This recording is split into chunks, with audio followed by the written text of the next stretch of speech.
불합치입니다. 8촌 이내 혼인금지 합헌, 혼인 무효는 헌법 불합치라는 주제에 선정했는데요. 얼마 전에 흥미로운 헌재 판단이 있었습니다.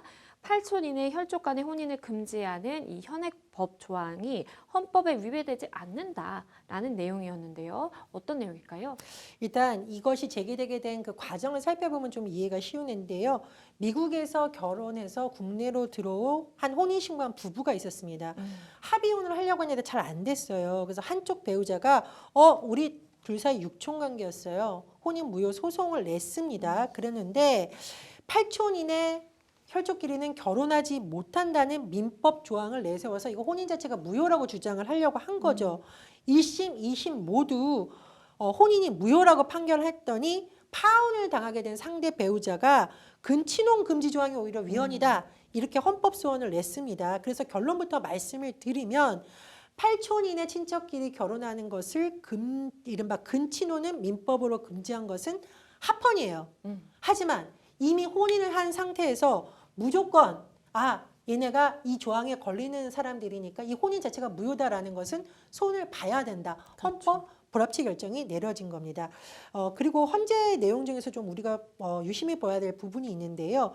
일단은 합헌이 나왔던 것, 즉 근친혼을 금지한 부분에 대해서는 8촌 이내 혼인 금지로 제한되는 배우자의 선택보다 금지함으로써 가족 질서를 보호하고 유지하다는 공익이 더 크다.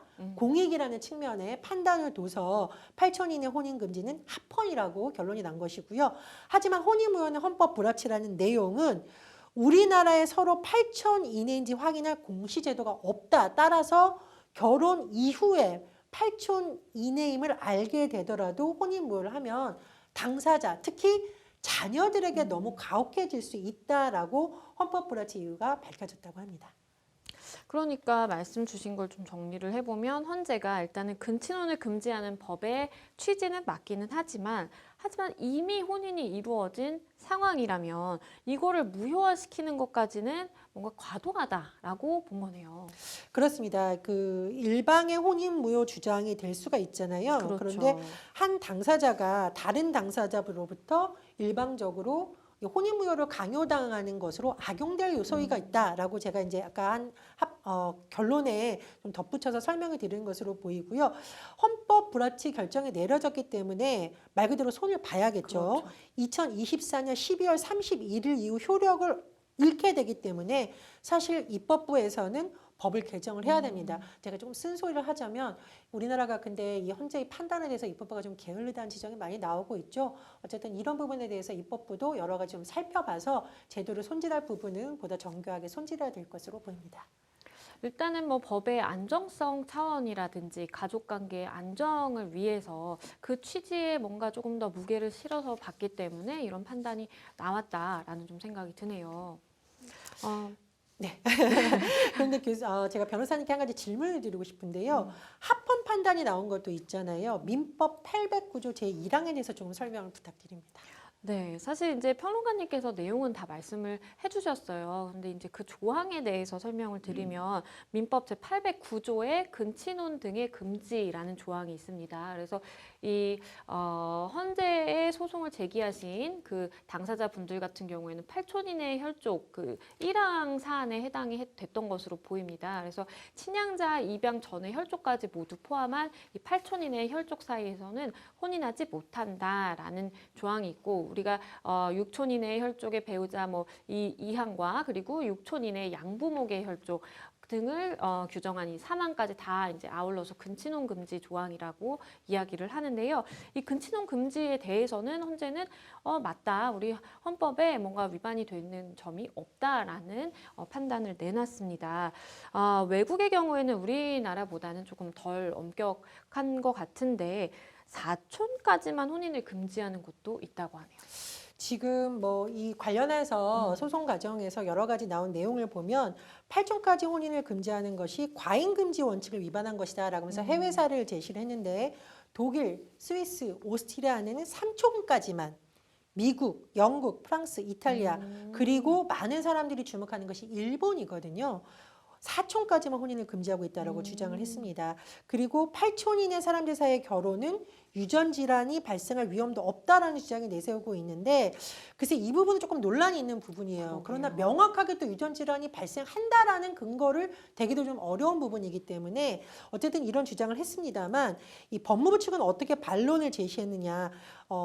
혼인의 자유가 우리 민족 고유의 혼인 풍속, 친족관념의 전통을 이어받아 공동체 질서를 유지하는 공익, 헌재의 판단도 이 부분과 비슷하죠. 그래서 공익적인 측면을 강조했다라는 거 덧붙여 말씀을 드립니다. 이번에는 좀 다른 사례 살펴보겠습니다. 사회복무요원이 허가 없이 다른 직무를 겸직할 수 없게 한 현행법, 헌법상 기본권을 침해하지 않는다라는 이 헌재의 판단이 나왔네요. 이 사회복무를 하고 있는 한 요원이 일과 시간 후 일용직으로 일하다가 2019년 제지를 당했어요. 본래 아예 못하는 것은 아니고요. 복무 기간에 장애 허락을 승인을 사전에 받아야 되는데 이 사람 같은 경우에는 허가 없이 다른 직무를 겸하고 있는 상황이라고 볼 수 있겠습니다. 그래서 경고과를 받았고 복무 기간을 닷새씩 연장하는 병역법에 대해서 이제 적용을 받게 될 위기에 처하니까 헌법재판소에 대해서 이것이 위헌이 아니냐라고 물었던 거죠. 그런데 헌재에서는 이것을 이 내용에 대해서 위헌이 아니다. 헌법상 기본권을 침해하지 않는다라고 했습니다. 왜냐?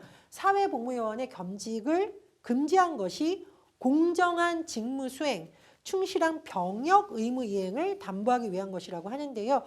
이 내용은 아마 병역이 워낙 우리나라에서 예민한 부분이기 그쵸. 때문에 여러 가지 면에서 주목을 받은 것으로 보입니다. 정상적으로 군복무를 하기 힘든 경우에 이제 사회복무요원으로 국방의 의무를 대신하게 되는데 그런데 이제 국제노동기구에서는 이런 의견을 내놨네요. 한국의 사회복무요원 제도에 대해서 강제노동이다라면서 폐지를 권고하기도 했습니다. 이게 겸직을 하려면 생계 곤란인 점을 입증해서 기관장의 승인을 받아야 되는데 변호사님이 뭐 더 잘 아시겠지만 이렇게 기준이 불명확한 상황이면 늘 논란이 될 그쵸. 수가 있고요. 허가권자의 재량이 너무 크다 보니 예측이 어렵다는 점이 좀 지적을 받고 있는 것으로 보입니다. 그리고 제가 말씀드렸듯이 아까 제가 사례를 언급했던 그 사회복무원의 경우에는요. 전신 70%의 아토피를 앓고 있다라고 해요. 또 문제는 뭐냐? 아이가 태어나서 자녀의 양육을 책임져야 되는데 소득이 급여 88만 원에 지자체에서 받는 아동수당 합해서 118만 원인데 우리가 아무리 아껴 써도 130만 원이 있어야 사는데 이건 문제가 있다라는 반론이 또 제기될 수 있는 부분입니다. 그리고 1인 가구의 올해 중위소득 60%가 116만 6,887만 원인데 뭐 사회복무요원 월급으로 도저히 살 수가 없는데 겸직을 못하는 것이 맞느냐라는 그러게요. 논란이 또 제기되고 있는 겁니다. 네, 이 부분에 대해서는 헌재 판단과는 별개로 좀 다듬어야 되겠다라는 좀 생각을 해봅니다.